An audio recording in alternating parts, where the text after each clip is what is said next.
Okay, Orla, thanks very much for that update. Orla Gurin talking to us there from Cairo. Well, the latest surge in fighting between Israel and militants in the Gaza Strip has seen both sides engage in a social media battle online. Twitter, YouTube and Facebook have all been inundated with posts that seek to win the hearts and minds of people in the Middle East and elsewhere in the world. Well, Danny Sinha is with our social media experts to look at this and discuss. Danny, tell us more.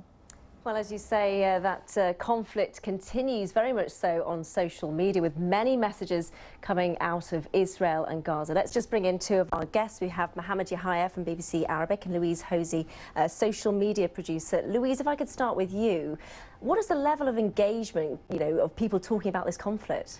Well, since this latest outbreak of violence, we've been seeing a huge battle, and that's not just a battle on the ground, an aerial battle.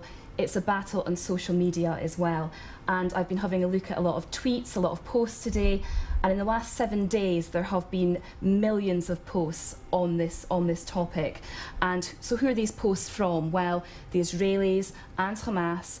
And I think what's really interesting is the different ways in which the sides are reporting this on social media.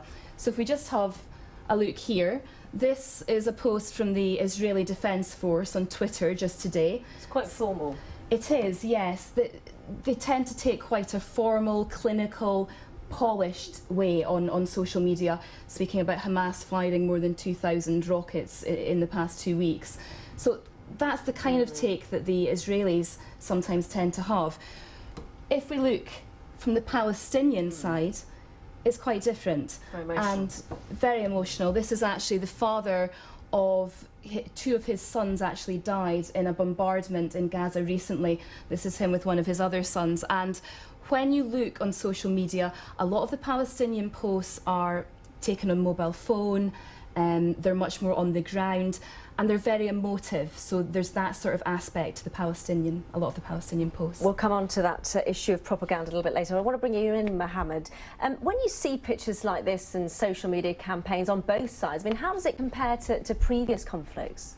The thing about this conflict is that we have seen this exponential increase in the use of the internet and mobile devices. I mean, the Palestinian territories, towns and villages have the most, one of the highest internet penetration rates in the whole of the Middle East. It's extremely connected.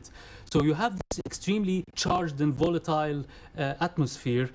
People are stuck there. They can't flee like we're seeing in other conflicts in Syria or in Iraq, and they're extremely connected. So you find this outpour of emotions, and people want to engage, want to voice their opinions.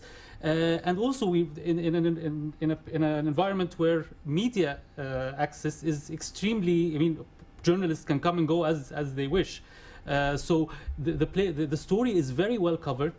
It's all over the mainstream media, and people are very well connected to the internet, and they have access to voice out their emotions. Briefly though, obviously you're talking about the local audience there. What about the international audience, and how does that all differ? And this idea that it might be even attracting new audience?